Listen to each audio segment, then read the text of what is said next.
So if you don't know, and this is the first time here and you've never heard of me before, I'm James TOPP. I came out on February the 12th, and I announced my displeasure with various mandates requiring federal government employees to have a requirement for them to have a medical procedure so that they can get paid. Right there in front of the lady with the gray sweater on. So just to rewind a little bit, back in November, I was employed in 2 different federal government departments. I was employed with the public service. I was also a reservist in the armed forces. I had transferred to the reserves in 2019 from the regular army, and I spent 28 years in the regular army. So as a part-time reservist, I had a different full-time job. So there I was, employed in 2 different federal government departments, having a great old time with my job. And then we had the implementation of mandates that affected everybody, I think, in one way, shape, or form, regardless of whether you were working for the federal government or not. What I had an issue with was not so much the product itself, even though I did have a lot of questions about it. It was the nature of the way that these rules were applied to us, with none of our ability to kind of ask any questions on it, to withdraw our consent from it. And if we felt we needed to do so, you had lost your paycheck, you were discriminated against, essentially. This is what I saw happening in November of last year. Hi Elaine, how are you? I was placed on leave without pay, and then I was told by the armed forces I was going to be administratively released on what's called an item code 5F, and I'll get to that shortly. But both of these things happened in November, and it put me in a very dark place in my life. I was at a place where I was considering leaving the country, going to live in the woods, or some other alternative. Then in January, like a number of us, and including those of you who were had gone to Ottawa,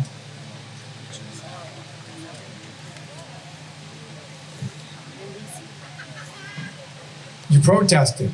And thank you for doing that. That's what I needed to see. I think that's what everybody needed to see in January of 2022. We finally saw some people standing up for themselves. And for me personally, I finally felt like I wasn't alone, that I wasn't by myself. That's the way I think a lot of us felt when we saw that. We were so inspired. And it gave hope to a lot of us that what's happened in January. And then what we saw was a heavy-handed response by our government. And I don't think anybody living in this country was expecting to see that. I certainly didn't expect to see that happen here in this country after having been around the world and gone to a number of third world countries. I didn't expect to see a police response like I did. And I know that it had, I'll just wait for my technicians here.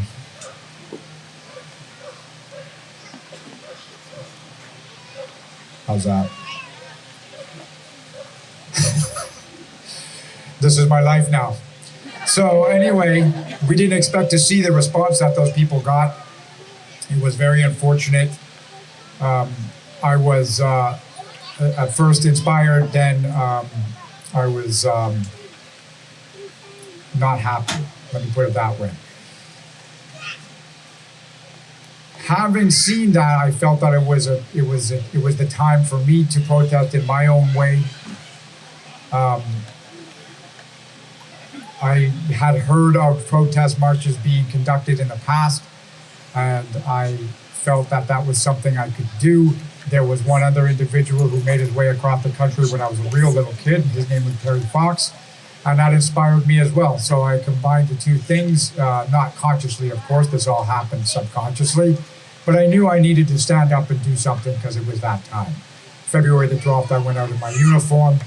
I made the announcement.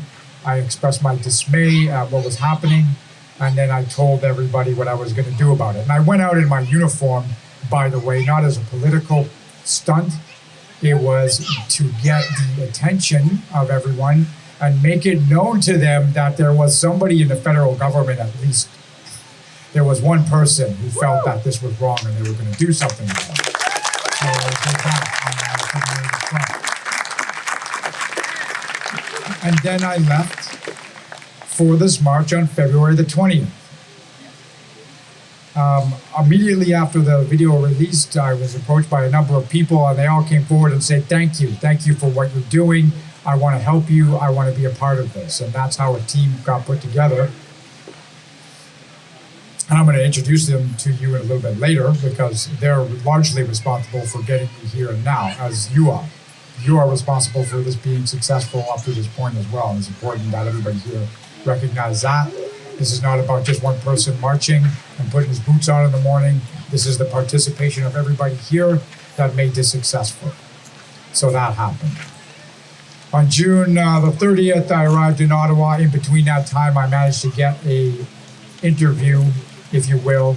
I managed to get the audience of 23 members of Parliament because when I started, I was asked what was the point of it all? What am I going to do when I get to Ottawa? It's not about me going to Ottawa, banging the table and saying, here I am. It was about expressing to them exactly what damage had been done.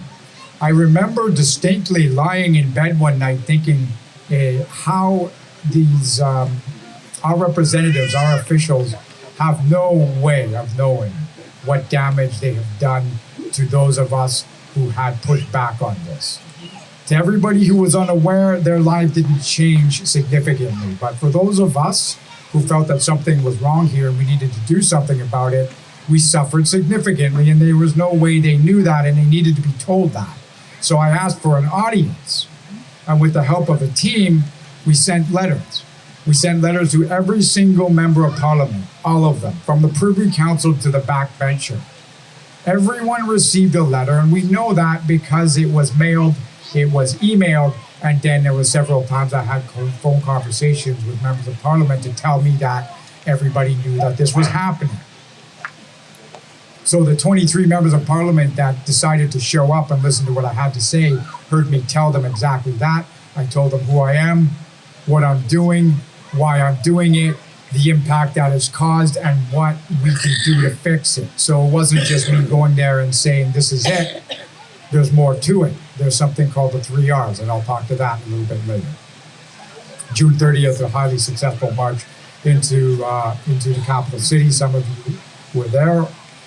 And despite what you heard in the media, it wasn't just a few supporters, there's a few thousand people there.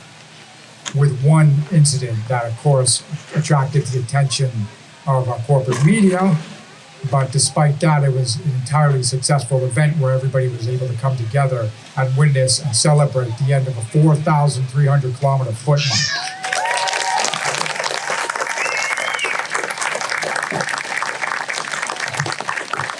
Thank you. Next slide.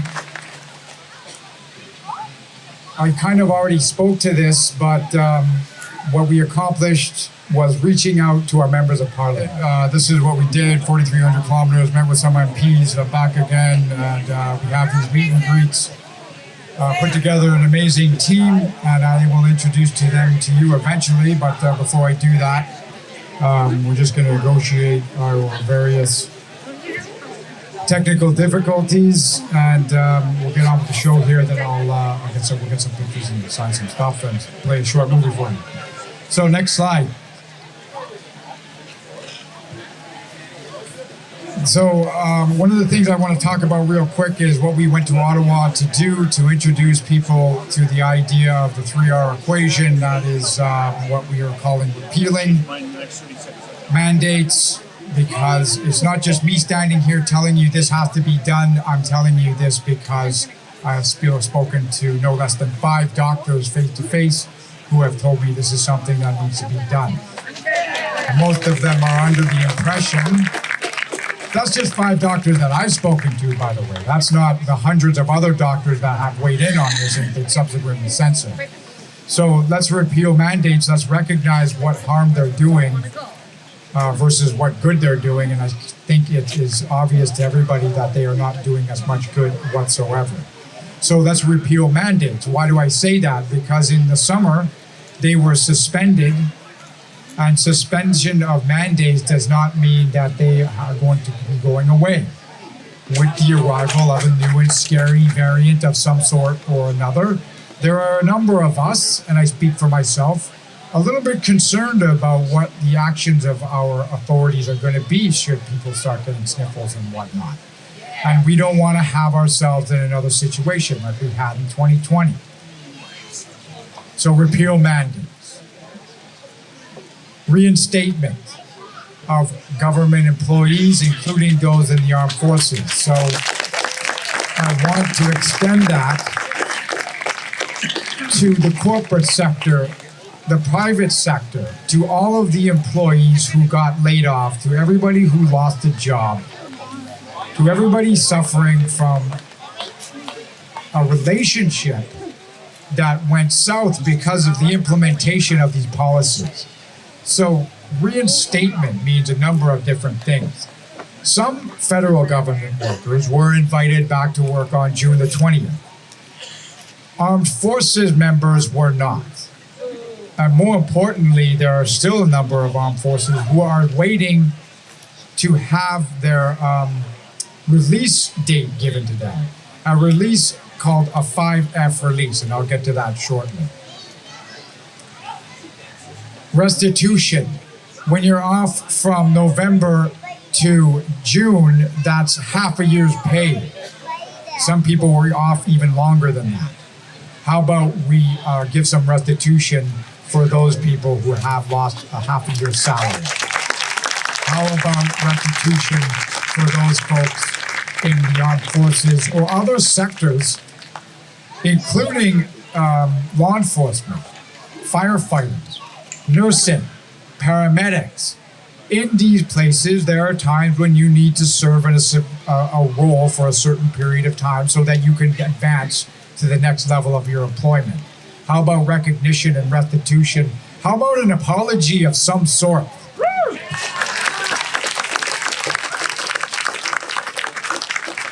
And that's going to equal repair. Repair is important for all of us to see. It's going to indicate to us that there is a government that is listening to us and what we're saying.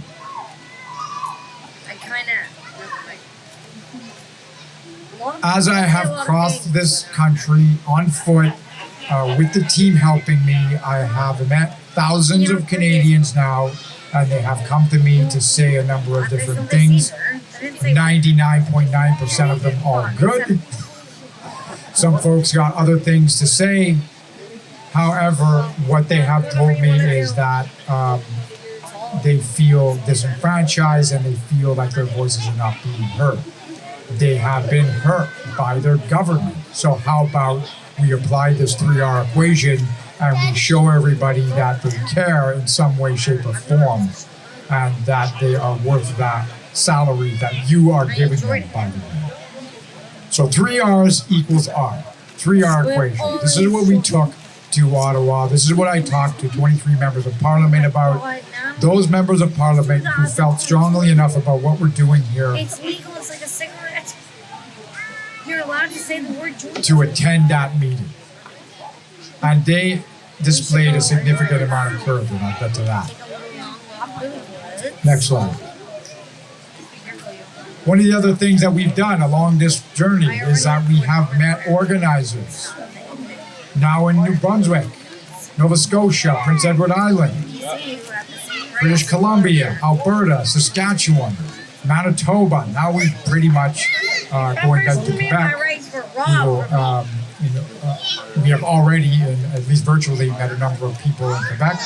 Bringing these organizers together, bringing these personalities, bringing the groups together to form some sort of coalition that can work on all of our behalf.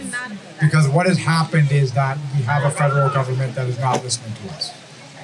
And it's going to take this kind of partnership, this kind of organization, this coalition of Canadian citizens to come together and work towards something. Coordinated effort. That's what I'm used to. This is what occurred to us on the march. Get these groups to work together. They have their own membership, their own constituencies. Some of them are specialized. For example, Veterans for Freedom, Police on Guard, Canadian Frontline Nurses. So we have organizations that are able to come together with their membership and work towards a common goal. That is the whole purpose of the Canadian Citizens Coalition, and something we continue to do. So watch this space. Next slide. Okay, I'm going to get to the whys. Before I do that, I'm just going to talk about the when. So we got June 30th. That happened. July the 1st was Canada Day. Then on July the 18th, we resumed this march, and I'll talk about the why. But between July the 18th and the beginning of October, we're going to ask for everybody's help here in getting the Canada Marches team, or getting me an interview on CBC. Who here thinks that can't be done? Well, let's make it happen. Are you game? Okay, well then you start writing CBC. Start calling them up. We can go on the national broadcaster and tell them what we're doing, why we're doing it, and what needs to happen. So if you don't think that can happen, that's all right. If you don't think that somebody can march across the country with a 30 or 40 pound backpack, then I got news for you. You can do it. So I'll get into that. July the 18th, first week of November. I'm going to talk to you a little bit about what's happening within our Canadian Armed Forces, because there was a time here. Thank you. This is why the Canadian public continue to help me. What's happening there is important to you because it's your Canadian Armed Forces. And it extends to not just the armed forces, it's something to be working towards in an effort to show your government what you are capable of when you coordinate your efforts and you speak with a common voice. First week of November, support the troops. Let's have a conversation on Canadian Broadcasting Corporation's channels and address the issue of those troops, federal government employees, members of the armed forces who have been, since the implementation of this policy, discriminated against, forced out of their profession. It has harmed individuals and their families and the organization as a whole. Let's talk about it. There was a time here when people could say, support the troops. Rah, rah, rah. And what's happening now? Silence. So let's have a conversation about supporting the troops that are affected by these policies. I'm talking hundreds, if not thousands of them. So we'll do that.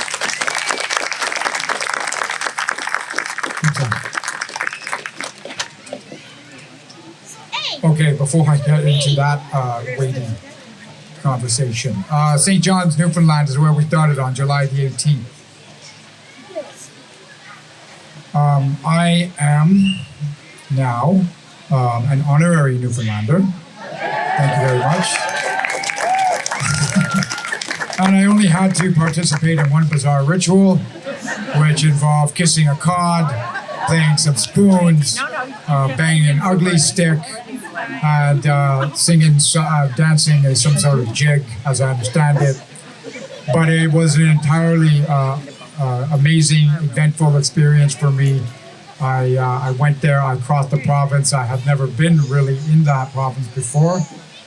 And that's where we started the journey across the Atlantic, the Atlantic provinces, I should say. We were asked a number of times to come to the Maritimes and include this journey, include everyone in the eastern part of Canada on this journey, and that's what we did.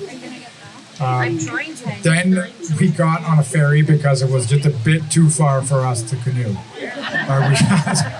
We went back to Cape Breton, got over Cape Breton.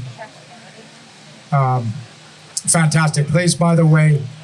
We went over into Prince Edward Island, and there was another province I had never actually been to before.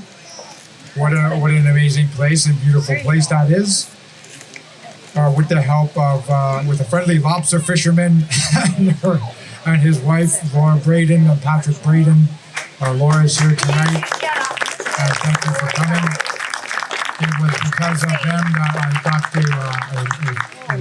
a new appreciation, and I will talk to that shortly, but a new appreciation for what it means to be a fisherman and what it means to risk your life on the high seas. And we continue the journey here into New Brunswick. I have spent in my military career a significant amount of time here in New Brunswick, in deepest, darkest Gagetown. And I'm glad that the last couple of days have been good weather, because when we crossed over between Nova Scotia and New Brunswick, it was pouring rain and I was being eaten alive by mosquitoes, and that brought to me many memories of my time spent shivering and in the training area of CFB Gagetown while being eaten alive by mosquitoes. So again, here we are in New Brunswick. What an amazing place. Met a lot of amazing people since we got here to the campground, just on our way from where we started this morning outside of Shediac to here in, where it's coming to be, Salisbury. And yeah, I mean, to have people pull over on the highway and come out and you know, just greet you in that way and offer you encouragement, it's been pretty amazing. So thank you. We continue the journey across the Maritime. Next slide. So I kind of skipped over, or I went ahead of myself. This is one of the reasons why we still do this. There are still a number of people who feel that there is no hope. The amount of people that have come to me and said, thank you for doing this. You're keeping hope alive. And then when I say that, it's not just me, it's the team. Right? They address this team effort to, you know, what we're trying to do is bring everybody together again. We had 2 years of divide, and now it's time to bring everybody together again. That's what I think we're doing. You're talking about a group of people here. We're moving at 5 kilometers an hour. It's not hard to track us down on the highway. We've connected now the entire country on foot, pretty much, except we're going into the rest of New Brunswick and Quebec, and we're going to bring everybody together. We're going to meet everybody. Everybody is able to come out and talk to me. I mean, everybody. Nobody is excluded. Why do we continue to march? It's not about freedom as much as it is about justice and fairness. It's raising awareness about the damage that's been done and what needs to be done to fix it. And furthermore, it's to address a number of things, and one of those things is the fact that it is not obvious to many what is happening here, but we are being denied, in a way, our ability to speak freely because we are ignored. And you can help with that. You can share our story. You can share what we're doing at Canada Marches, with the Canada Citizens Coalition, with Veterans for Freedom. What are all of these groups doing? They're all working towards uniting this country again, making it okay to feel that you can have a Canadian flag on your front yard again, that there's nothing wrong with that. You've been vilified, we've been vilified in a corporate media that is subservient and acts as the information arm to the federal government. That needs to be dragged out into the light, and it needs to be exposed. So we march for that purpose as well. So these are all the reasons why we continue to march. Yes, sir. I think so.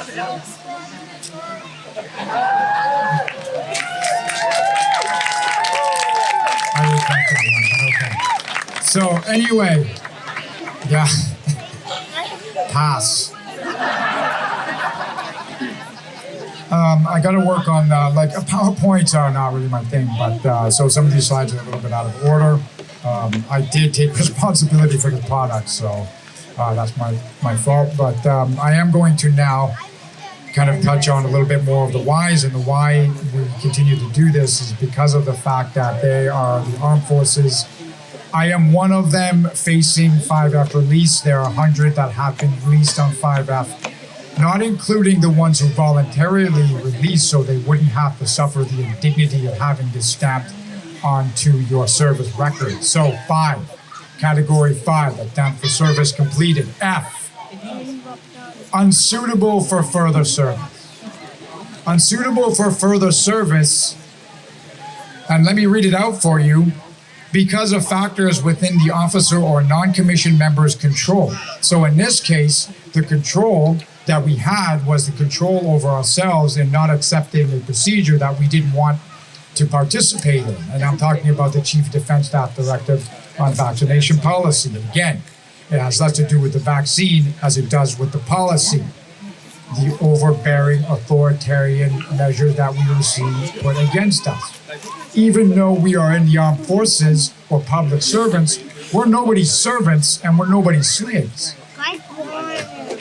So there's, to continue, because of factors within the officer or non-commissioned member's control, develops personal weaknesses or has domestic or other personal problems that seriously impair their usefulness to or impose an excessive administrative burden on the Canadian Forces. So I would like to tell you, actually it's not something I would like to tell you, I will tell you right here and now, the number of trained officers, pilots, special forces operators, technicians that have been released on this is in the hundreds, if not thousands now. So they get this after their years of service, 5F, and you're unsuitable because they wanted to do something and say something and stand up against something that they thought was wrong, just like I did. This is why we continue to march, because the Canadian public in a lot of ways is not familiar with this. They're not aware of this issue. They're not aware of the suffering encountered by those members, their families, and the damage that it's doing to an organization as a whole. You don't just grab somebody off the street and give them a set of keys to an aircraft. It takes years and millions of dollars for them to get trained, and then they are able to fly. So those people are gone from us now. And that they're not in the armed forces. But what is that doing for your Canadian armed forces? Why is it a concern to you? And I'll tell you why, because you're paying for it. That's yeah, next. And one more. So that's happening. Here's the other thing. After doing this for 7 months, more or less, 6.5, 7 months, many have met thousands of Canadians on the road, online, in venues like this. I have encountered these 3 characteristics, overwhelmingly so. Not just by everybody here, but I just mean in general, okay? Fear. There are folks out there who are afraid of getting sick. There are folks out there afraid of the government exceeding their authority, abusing their authority, and having it impact on you, and those folks are afraid of having their bank accounts frozen. So what's the response? There's a fear and then there's a response. You got a response of people putting masks on, hiding behind plexiglass, being afraid to come out of their houses. That is not conducive to a happy lifestyle. There are folks out there who want to leave the country or they want to go live in the woods because they're afraid of their own government. This is not acceptable. We live in one of the freest countries in the world, and it's being siphoned away, but we can do something about it. But what is preventing us from addressing the issue is fear, apathy. And it's not just apathy, it's indifference. So to everybody who didn't experience pushing back or not participating in these procedures, or they participated because they were told they would lose their livelihoods, they don't know what it was like. So there's apathy. They're unaware. It's not their fault. They're not informed. And we have a media establishment that makes sure that they're not informed. And when they are informed, it's with the wrong information. That's one of the things that was happening here now. And confusion. To address the first point of the media, you don't have a media that works to inform or educate. It works to alarm and divide people. That's what we have encountered. That's what we're working to fix. Because what's it take to address fear? It takes courage. I've said it before, I'll say it again, and I'll keep saying it. I didn't get born with any special qualities. I learned it from others. I learned it from those folks who trained me. And I want to make sure that you understand that it's not just like you go from A to B in a straight line in 0 to 60 or 0 to 60 in 1 to 3 seconds. It takes time. I didn't learn how to jump out of an airplane and then successfully jump out of an airplane in the first day of work. It took 3 weeks of training and a lot of encouragement, if you can call it that. But what happened was that I eventually learned how to jump out of an airplane. It was a terrifying experience, but because I had confidence in my equipment and my instructors, I was able to make that happen. So I learned it. I learned it from others, and then I practiced it. And I'll talk a little bit more about that. That's the antidote. Everybody is afraid. We're all afraid of something. I'm not going to stand here and tell you don't be afraid. It's a human feeling. It's part of the experience. It's part of our evolutionary process. Sometimes it's actually good so that you're a little bit afraid before you jump out of an airplane without a parachute on your back.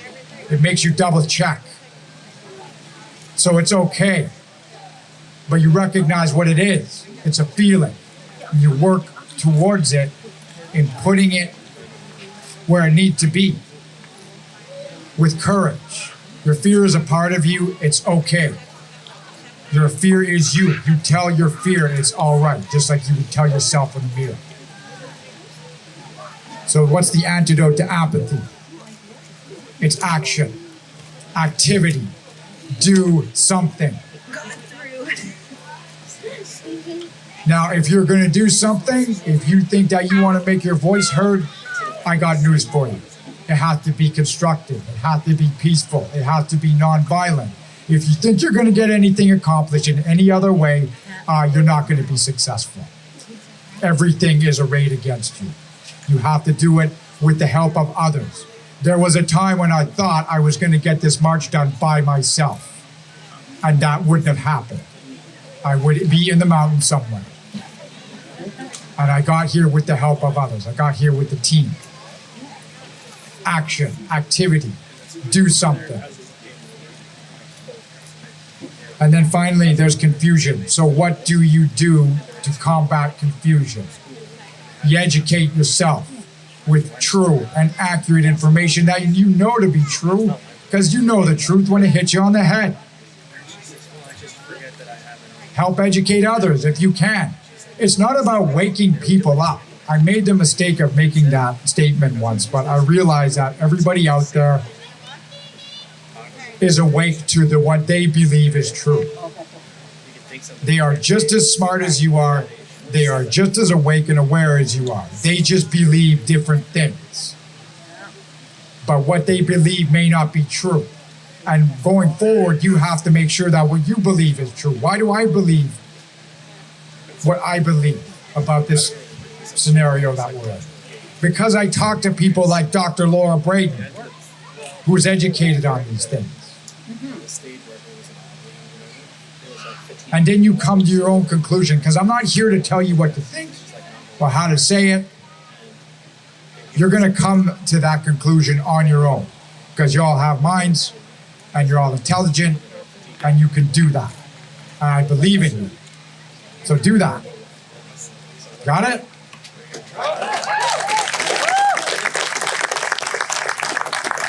Because when you let fear, apathy, and confusion run your life, guess what happens? And you've seen it happen. You have more susceptibility to following orders that make absolutely no sense. That's what happens when you let those things run your life. So there's the ways that you overcome those things. Next slide. Okay, at a national level, we have an authority that is dictating to you certain things. At a provincial level, they institute various systems to make those things happen. But at the community level, where you are at, where all of us are at right now, this is where we are going to push back on this stuff. You come together, you form units, you act with discipline, and I'm going to show you how to do that. And that's how you push back on a lot of this stuff. At the community level, you form real organizations, not paid ones, real ones with real people who have real concerns about where this country